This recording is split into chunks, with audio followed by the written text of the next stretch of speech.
Oke, jadi di sini gua mau bahas sesuai request yang suruh bahas seputar bisnis dan growth mindset. Gua bakal bahas satu persatu. Pertanyaan gua, apa lu udah siap untuk benar-benar terjun dunia bisnis? Sudah siap dengan segala resiko yang ada? Banyak orang yang menganggap bahwa bisnis itu menyenangkan dan mudah. Coba kamu pelajari ilmu leadership. Seorang pebisnis itu harus punya jiwa tanggung jawab, mental yang kuat terbentuk dari kegagalan, dan cara ia menyelesaikan problem yang ada. Mengapa memulai dari nol itu menarik? Kreativitas tidak terbatas, mulai dari nol memberi kalian kebebasan untuk menciptakan sesuatu yang benar-benar unik.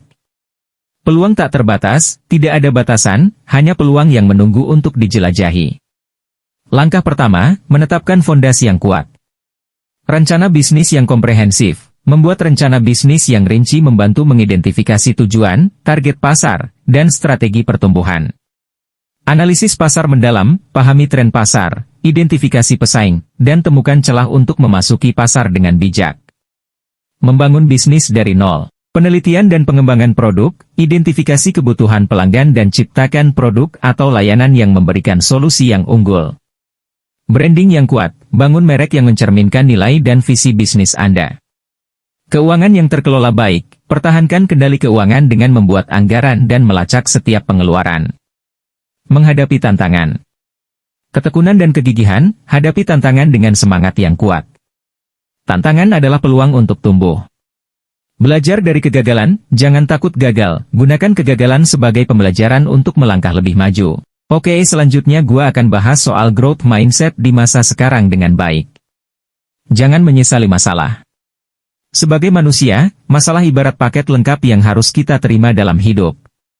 Tidak ada orang hidup tanpa masalah sama sekali.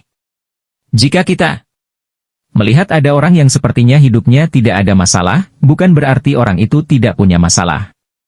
Lah hanya berhasil menerima masalah sebagai sebuah bagian yang harus diterima dalam hidup. Dengan kata lain, ia tidak menyesali adanya masalah dalam hidupnya. Ketika bisa menerima masalah sebagai bagian dari kehidupan, kita baru bisa belajar untuk tidak menyesali masalah. Bahkan, kita bisa menjadikan masalah atau tantangan sebagai vitamin kehidupan. Ada juga yang menjadikan masalah sebagai bumbu kehidupan.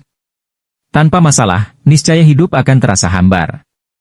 Ketika berhasil mengatasi suatu masalah, kita akan mampu merasakan manisnya hidup.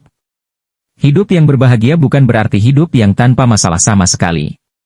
Sudah fitrahnya bahwa hidup pasti menawarkan masalah, apapun bentuknya. Kita juga tidak bisa terus menghindari masalah. Namun, ada hal yang bisa kita lakukan, yakni mengubah cara pandang terhadap masalah-masalah yang ada. Memang awalnya susah, tetapi hasilnya sepadan. Kita hanya diwajibkan untuk mencoba dan berupaya. Kita tidak diwajibkan untuk selalu berhasil.